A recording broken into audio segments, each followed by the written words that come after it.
علی بھائی اگلا سوال ہے، مجلس نمبر 111 میں آپ نے صحیح مسلم شریف کے مقدمے کو بیان کر کے اور اس کی بڑی ہی جاندار ایکسپلینیشن کر کے امت محمدیہ صلی اللہ علیہ وآلہ وسلم پر بڑا ہی احسان فرمایا ہے، جس کی جزا صرف اللہ ہی دے سکتا ہے، جزاک اللہ خیرہ۔ پوچھنا یہ ہے کہ آپ نے اسی ویڈیو میں فرمایا کہ امام مسلم رحمہ اللہ تعالیٰ خود بھی امام بخاری رحمہ اللہ تعالیٰ کے اسٹوڈنٹ تھے، تو پھر کیا وجہ ہے کہ پوری صحیح مسلم میں کوئی ایک حدیث بھی ایسی نہیں جو امام مسلم رحمہ اللہ تعالیٰ نے امام بخاری رحمہ اللہ تعالیٰ سے نقل کی ہو؟ اس کے پیچھے ایک ٹیکنیکل ریزن ہے جی۔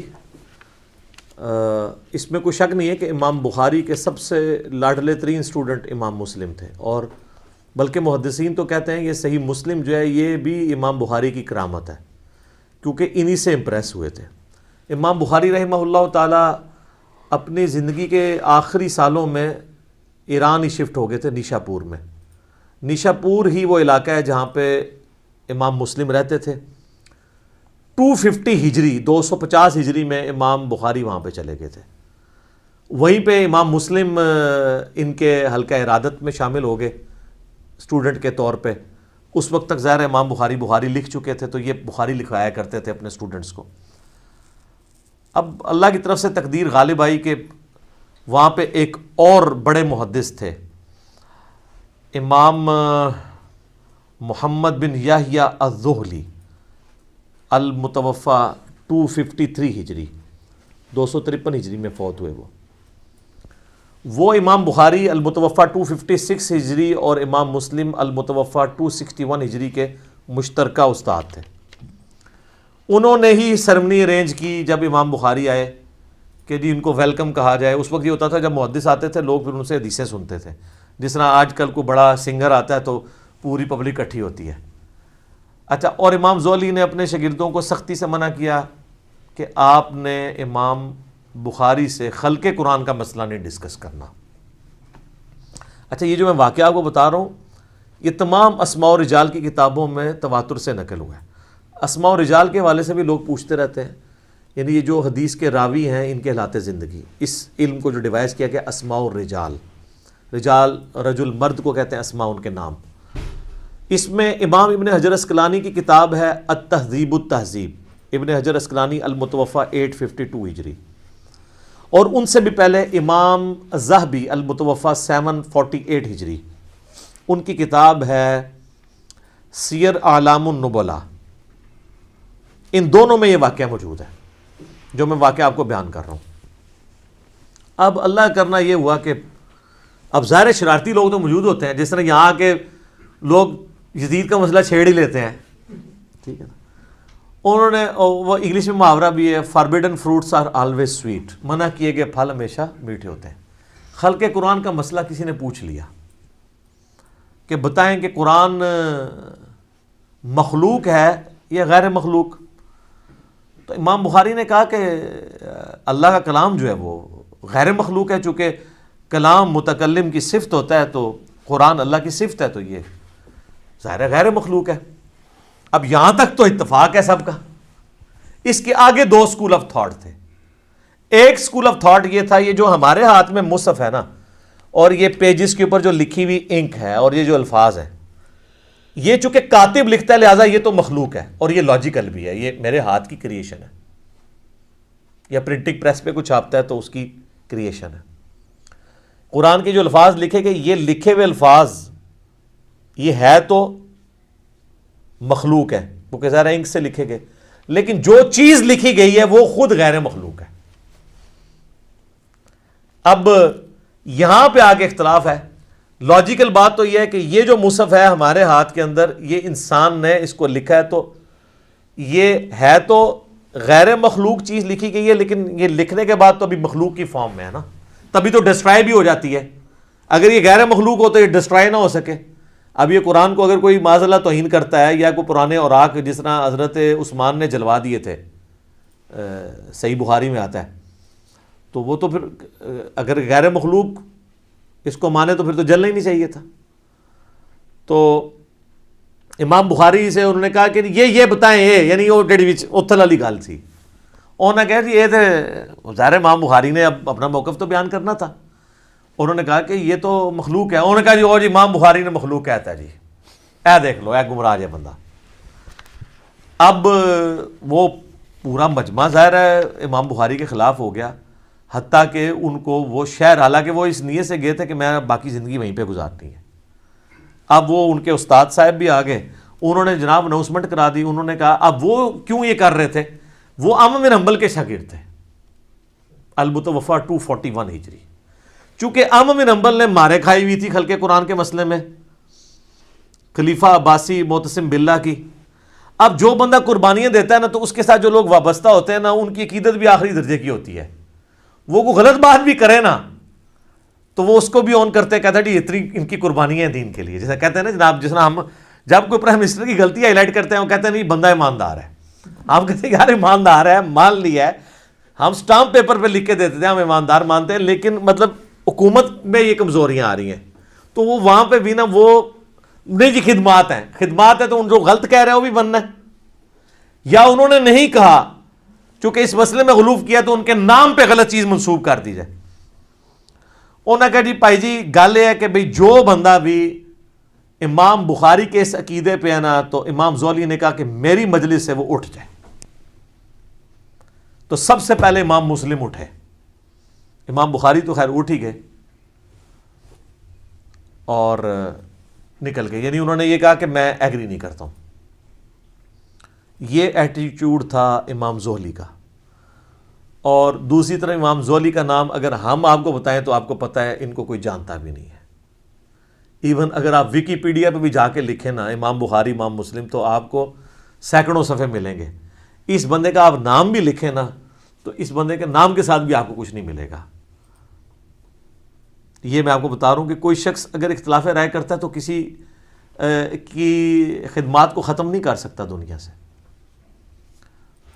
اب جب انہوں نے یہ ان کے ساتھ ایکٹیویٹی پرفارم کی, اور امام بخاری کی للہیت دیکھیں, 43 احادیث صحیح بخاری میں امام زولی سے انہوں نے لی ہیں اس کے باوجود.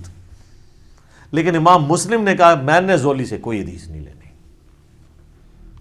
اور پھر ساتھ انصاف کیا انہوں نے, امام بخاری سے کہا کہ آپ میرے استاد ہیں, وہ بھی میرے استاد ہیں, میرا انصاف یہ کہ میں نے زولی سے تو کوئی حدیث نہیں لینی, آپ سے بھی کوئی نہیں لوں گا, تاکہ بیلنس ہو جائے. لیکن امام بخاری کی للہیت دیکھیں, انہوں نے اپنے اسی استاد سے 43 احادیث صحیح بخاری میں لی ہیں, اگرچہ کہ اس استاد کی وجہ سے امام بخاری کو زندگی میں پھر سکون نہیں ملا. یہاں سے بخارا گئے تو پھر وہاں پہ بھی پہنچ گئے وہ لوگ, انہوں نے کہا کہ یہ تو گمراہ ہو گیا ہے, اور جس طرف جاتے تھے نا وہ کہتے تھے آپ نے ہمارے شہر میں نہیں آنا, آپ تو بدعقیدہ ہو چکے ہیں. حتیٰ کہ امام بخاری نے پھر دعا کی کہ اللہ اگر میری زندگی میں اب کوئی خیر باقی نہیں ہے تو مجھے اب تو دنیا سے اٹھا لے. حالانکہ بخاری مسلم میں حدیث ہے کہ کوئی موت کی دعا نہ کرے. وہ موت کی دعا اس طرح کی کہ موت مانگنا حرام ہے, لیکن اس طرح اگر کوئی دعا کرتا ہے نا کہ اللہ اب کوئی خیر باقی نہیں ہے تو مجھے عزت کے ساتھ موت دے دے, یہ بالکل جائز ہے. تو اپنی زندگی میں انہوں نے برا وقت دیکھا ہے, اپنے آخری, یعنی جو پنجابی کہتے ہیں نا خیر چنگی نہیں ہوئی, لیکن سر دنیا آج بخاری بخاری کرتی ہے. زولی کو کوئی جانتا بھی نہیں ہے. زولی کا ذکر اسی طریقے سے ہوتا ہے کہ یار یہ بخاری کا ایک استاد تھا, اس نے ان کو مجلس سے نکالا تھا.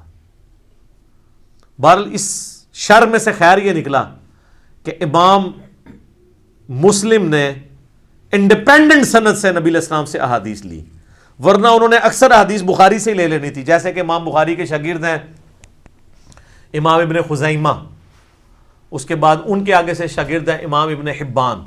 اب ابن خزیمہ اگر حدیثیں لے کے آتے ہیں تو بخاری سے لے کے آتے ہیں, تو آپ کو مسلم شریف میں کئی حدیثیں امام بخاری سے ملنی تھی. پھر تو لوگوں نے کہنا تھا یہ تو چین تو وہی ہے, بتانے والا تو بیچ میں امام بخاری ہے.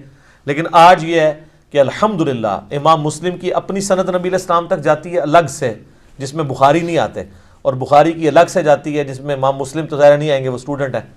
اس کے باوجود آلموسٹ 50% احادیث دونوں میں کامن ہے. 1906 احادیث بخاری مسلم میں کامن ہے. جو الگ سے عرب سکولر نے کتاب لکھی ہے اللؤلؤ والمرجان, جو قرآن میں ہے نا 2 موتی ہیں, تو انہوں نے کہا ایک موتی بخاری ایک مسلم, وہ ایک جگہ جمع کر دی انہوں نے. اردو میں بھی اس کی ٹرانسلیشن ہو کے آ چکی ہے, اور ویسے اگر آپ کنٹینیوس نمبرنگ دیکھیں تو بخاری میں 7563 احادیث ہیں اور مسلم میں بھی 7563 ہیں. یہ انہوں نے آنر کیا, دونوں کی نمبرنگ اس طرح ایڈجسٹ کی برابر ہے. اور اس میں تکرار اگر نکال دینا جو ریپیٹیشن ہے تو بخاری میں آلموسٹ 4000 ہیں, مسلم میں بھی 4000 ہیں, تو 4000 ہیں اور دونوں میں کامن آلموسٹ 1906. 50% احادیث آلموسٹ کامن ہے. تو قرآن میں بھی آیا نا معاملے کے لیے 2 گواہوں کی ضرورت ہے, تو اللہ تعالیٰ نے 2 گواہ دے دیے, انڈیپینڈنٹ سورس ہے. یہ اس شر میں سے خیر نکلا ہے, اللہ کی خفیہ تدبیر تھی, یہ ہونا تھا. بہرحال اس سے کئی ایک چیزیں آپ کو پتہ چلی کہ امام بخاری کتنے اعلیٰ اخلاق کے مالک تھے کہ اسی استاد سے حدیثیں لی. امام مسلم کتنی احتیاط کرنے والے تھے کہ انہوں نے کہا میں نے اگر ایک استاد سے اختلاف کیا, دوسرے سے ایک مسئلے میں اختلاف ہوا ہے نا, انہوں نے اس استاد کو 0 سے ملٹیپلائی نہیں کیا. عزت, اسی کی عزت کی وجہ سے بخاری سے بھی حدیثیں نہیں لی. یہ نہیں کہا کہ گمراہ کہہ دیا. اعلیٰ ظرفی کا مظاہرہ کیا امام بخاری نے, امام مسلم نے بھی. اور الحمدللہ آج ہمارے پاس دونوں ذخیرے احادیث موجود ہیں, اور اللہ تعالیٰ کی یہ نعمت ہے. آپ دیکھ لیں, نہ یہ صحابہ ہیں, نہ یہ تابعین ہیں, یہ نہ تبع تابعین ہیں. امام بخاری, امام مسلم تبع تابعین میں سے آتے ہیں. لیکن اللہ نے عزت, شہرت ایسی دی ہے کہ دنیا کا ہر مسلمان, ایٹ لیسٹ سنی مسلمان, دنیا میں 80% زیادہ سنی ہے, ایون شیعہ بھی جانتے ہیں کہ یہ کتاب ہے. قرآن کے بعد افضل ترین 2 کتابیں بخاری اور مسلم ہیں. اور یہ چیز ہے کہ آپ اپنی لیگیسی چھوڑ سکتے ہیں. آپ صحابی نہیں بھی ہیں, اگر آپ دین کے لیے تڑپ شو کرتے ہیں, اللہ تعالیٰ آپ کو اٹھا سکتا ہے. اور آج دیکھیں ان کا نام زندہ ہے. اس واقعے کی کلیریفیکیشن اس لیے بھی ضروری میں سمجھتا تھا, اس لیے میں نے یہ سوال انٹرٹین کیا. یہ سوال مختلف فارم میں ہمارے پاس آیا. عموماً حنفیوں کی طرف سے یہ سوال کیا جاتا ہے کہ جب ہم ان کو کہتے ہیں کہ ہماری اہل سنت کی مین سٹریم کی ان 6 کتابوں میں, جن میں 2 صحیح ہیں نا, بخاری اور مسلم, اور باقی 4 سنن اربع, جن میں 80% صحیح احادیث ہیں اور 20% ضعیف ہیں, کچھ موضوع بھی ہیں, تو یہ آلموسٹ ملا کے 27,000 کے قریب احادیث بنتی ہیں اسناد کے اعتبار سے. ویسے تو آپ کریں گے تو 6-7 ہزار ہی بنے گی ساروں کی, اگر اسکروٹنگ کر لیں گے, اس سے زیادہ نہیں بنتی. کیونکہ جو بخاری میں آ رہی ہے, مسلم میں بھی ہے, ابو داؤد میں بھی ہے, ترمذی میں بھی ہے, ابن ماجہ میں ہے. کسی ایک حدیث میں بھی امام بخاری, امام مسلم ہو, امام ترمذی ہو, ابو داؤد ہو, نسائی ہو, ابن ماجہ ہو, انہوں نے امام حنیفہ سے کوئی حدیث نہیں لی ہے. یہ کہتے ہیں نا امام حنیفہ ان سے بھی پہلے تھے, تو بخاری میں امام مالک کی حدیثیں ہیں, احمد بن حنبل کی ہیں, تو ان کی کیوں نہیں ہے؟ اس لیے کہ محدثین کے ہاں امام حنیفہ رحمہ اللہ کو حدیث کی فیلڈ میں ضعیف مانا جاتا تھا, فقیہ وہ بہت بڑے تھے. یہ ان کا کوئی عیب نہیں ہے, ایک فیلڈ میں ہو سکتا ہے کہ بندہ اوپر ہو, دوسرے میں نیچے ہو. مسئلہ 197 میرا ریکارڈڈ ہے. تو وہ کہتے ہیں جی پھر تو اگر یہی رول مانا جائے تو امام مسلم بھی تو بخاری کے شاگرد ہیں, انہوں نے بھی تو کوئی نہیں نہ لی. یہ ڈاکٹر طاہر القادری صاحب نا ایک ویڈیو میں کہہ رہے تھے, تو وہ نہیں لی, اس کے پیچھے تو یہ ریزن ہے کہ انہوں نے اس وجہ سے نہیں لی ہے. یہ نہیں ہے کہ وہ امام بخاری کو گمراہ سمجھتے تھے یا امام بخاری کو ضعیف سمجھتے تھے, ایسا تو نہیں تھا. اچھا, پھر انہوں نے خود اس میں تھوڑا سا اس حوالے سے بھی کلیئر کیا کہ جی وہ اصل میں امام بخاری کا موقف یہ ہے کہ جس کا عقیدہ جو ہے نا وہ یہ ہے نا کہ ایمان کم اور زیادہ نہیں ہوتا, تو امام بخاری اس عقیدے کو غلط سمجھتے تھے. احادیث کی روشنی سے بھی ظاہر ہے یہ غلط ہے, ایمان کم زیادہ ہوتا ہے. تو اس لیے امام بخاری ان کے عقیدے کو صحیح نہیں سمجھتے تھے امام حنیفہ کے, اس لیے ان سے حدیث نہیں لی ہے. یہ اب ان کو بات پتہ ہے, انہوں نے بیان بھی کی, اور ساتھ اینالوجی یہ بنائی کہ امام بخاری سے بھی تو مسلم نے بھی تو کوئی نہ لی, اور پیچھے یہ ریزن تھی. یہ دونوں ریزنوں میں زمین آسمان کا فرق ہے. وہاں پہ وہ عقیدے کی کو غلط سمجھتے ہوئے, اور یہاں 2 استادوں کے اختلاف میں پارٹی نہ بنتے ہوئے انہوں نے یہ کیا ہے. یہ 2 چیزوں کو مکس نہیں کرنا چاہیے. اور میں یہاں پہ یہ بھی کلیئر کر دوں, وہ کہتے ہیں جی وہ امام مسلم کو 3 لاکھ حدیثیں یاد تھیں, تو اس میں تو صرف انہوں نے لی ہیں 7563, اور تکرار بھی ختم کریں تو 4000 ہے. تکرار ختم کر کے کنٹینیوس نمبرنگ کو توڑ کے فواد عبد الباقی نے ایک دوسری نمبرنگ بھی کی ہے جس میں 3033 حدیثیں ہیں. یعنی ایک صحابی سے اگر ایک حدیث ہے اور دوسرے سے بھی اسی سے ملتے جلتے ہیں تو ان 5-6 جس طرح پہلی 6 حدیثیں صرف یہی ہیں کہ جس نے میری طرف جھوٹ منسوب کیا اپنا مقام دوزخ میں دیکھ لے، اس نمبرنگ میں اس کو ایک ہی نمبر دیا انہوں نے. حضرت علی سے بھی ہے، حضرت ابو ہریرہ سے بھی، حضرت انس بن مالک سے بھی، حضرت مغیرہ بن شعبہ سے بھی، حضرت جابر بن عبداللہ سے بھی، حضرت جو ہے وہ عبداللہ ابن عباس سے بھی. لیکن کانٹینیوس نمبرنگ میں یہ 6 نمبر چلیں گے. ڈسکنٹینیوس میں جو فواد عبد الباقی نے کی ہے وہ انہوں نے اس کو ایک ہی نمبر دیا ہے. اس وجہ سے وہ نمبرنگ کا اختلاف. اسلام 360 میں ہم نے بہرحال کانٹینیوس نمبرنگ ڈلوا دی ہوئی ہے بہت پہلے ہی، میں نے کہا کہ تاکہ آسانی ہو جائے. اور میں ضمناً بتا دوں بخاری شریف کے جو چیپٹرز مسنگ تھے نا وہ بھی ڈال دیے انہوں نے، آپ چیک کر سکتے ہیں.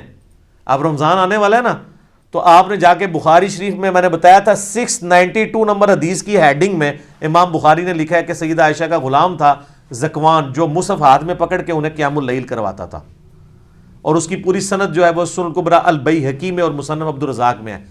تو پہلے جب میں بتاتا تھا اسلام 360 میں وہ 692 کی ہیڈنگ میں جائیں گے، ہیڈنگ میں غائب تھا، وہ ہیڈنگ انہوں نے ڈالی نہیں تھی، وہ اب ٹائپ کر کے ڈلوا دی انہوں نے. یہ مسئلہ حل ہو گیا. میری زید بھائی سے پچھلے ویک بات ہوئی تھی، میں نے ان کو کہا یہ مسئلہ بنا ہے تو کہتے ہیں میں نے کروا دیا ہوا ہے، کیونکہ لوگ اس کو نیگیٹیولی دیکھ رہے تھے کہ انہوں نے بخاری میں سے چیزیں نکال دی ہیں.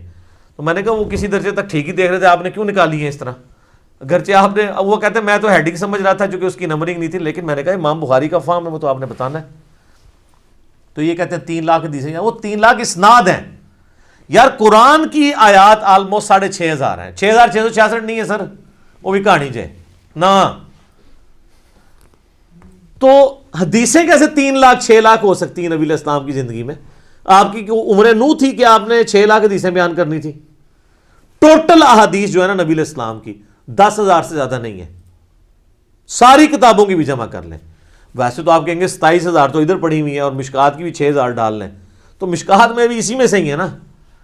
اگر یہ حدیث ہے کہ میری طرف جھوٹ منسوب کیا تو اپنا مقام دوزخ میں دیکھ لو، تو یہ بخاری میں بھی ہے، مسلم میں بھی ہے، ابو داؤد میں بھی ہے، ترمذی میں بھی ہے، نسائی میں بھی ہے، ابن ماجہ میں بھی ہے، اور مشکات میں بھی ہے. مشکات تو خیر اسی کے نوٹس ہیں. 7 جگہ پہ ایک حدیث ہے تو اس کو 7 دفعہ تو نہیں گنا جائے گا، 1 دفعہ. اور اس ایک حدیث کے بھی امام بخاری کئی ایک طرق لے کے آئے ہیں بخاری میں، اور ہر ایک کو علیحدہ نمبر دیا گیا بعد میں. امام بخاری مسلم نے تو نمبرنگ نہیں کی تھی، نمبرنگ تو ابھی 40-50 سال پہلے ہوئی ہے اسٹینڈرڈائز، تاکہ آسانی کے ساتھ ڈھونڈا جا سکے. تو اب وہ آپ یہ کہیں گے کہ جناب یہ 7 حدیثیں ہوگی، ایک ہے. اس کو آپ یوں سمجھیں کہ ایک صحابی نے نبی علیہ السلام سے حدیث سنی، اس نے 10 تابعین کو سکھائی. حدیث 1 اسناد 10، ہر تابعی نے 10 تبع تابعین کو سنائی، ایک حدیث 100 اسناد. اور امام بخاری امام مسلم تو آ رہے ہیں تبع تابعین میں، وہاں پہنچتے ہوئے ایک ایک حدیث کی 1000 اسناد ہیں اگر ایک صحابی بھی ہو، اور اگر کئی صحابہ ہوں تو لاکھوں میں اسناد جائیں گی. انما الاعمال بالنیات کی 700 اسناد ہیں، حدیث تو ایک ہے. کہتے ہیں جی وہ لکھاں حدیثیں سنتے، انہوں نے نا تھوڑی جی وہ جڑیاں نہیں لئیاں نا ساڑیاں سر، وہ ہے ہی نہیں سنتے. اچھا دیکھیں جو چیز سامنے موجود ہے اس کو تو نہیں ماننا، جو انہوں نے نہیں لی وہ ماننی. وہ تسی لے ہی نہیں مندے پہ ہو، تو جو انہوں نے نہیں لی ہوئی ہیں وہ تو آپ نے ماننی نہیں تھی. ٹھیک ہے، تو یہ اسناد ہیں میرے بھائی، یہ کوئی اس طریقے سے حدیثیں نہیں ہیں، سندیں ہیں، ان کی طرق ہیں اتنے زیادہ. حدیثیں 10,000 سے زیادہ نہیں بنتی آلموسٹ، بہت کھینچ تان کر لیں. ورنہ اگر آپ سے کوئی کہہ جی 3 لاکھ مسلم کو یاد تھی، احمد بن حنبل کو 6 لاکھ یاد تھی، اور سارے ملینز میں بنتی ہیں، اس کی ٹائم کی کیلکولیشن کریں گے کس وقت نبی علیہ السلام یہ حدیثیں بیان کرتے تھے. قرآن تو آپ کے آخری وقت تک نازل ہوتا رہا، قرآن ہی بیان کرتے رہے، حدیثیں کس وقت بیان کی ہیں؟ اس کے لیے تو میں نے بتایا عمر نوح چاہیے. یہ بہت بڑی مت ہے، اور یہ جو میں دعویٰ کر رہا ہوں یہ میرا نہیں ہے، ابن حجر اسقلانی نے، بڑے بڑے محدثین نے اس کو ایز اے ٹاپک بنا کے لوگوں کو بتایا ہے کہ لوگ دھوکے میں مبتلا نہ ہوں کہ یہ اس طریقے سے نہیں ہے جس طریقے سے لوگ سمجھتے ہیں. تو یہ ایک واقعہ تھا، میں نے اس کے ساتھ کچھ جو کو ریلیٹڈ چیزیں تھیں جو اکثر سوالات لوگ کر رہے ہوتے ہیں، میں ساتھ ساتھ جو میرے دماغ میں آتا ہے نا میں بیان کر دیتا ہوں کہ کوئی چیز اس میں سے سکپ نہ ہو جائے. ٹھیک ہو گیا جی.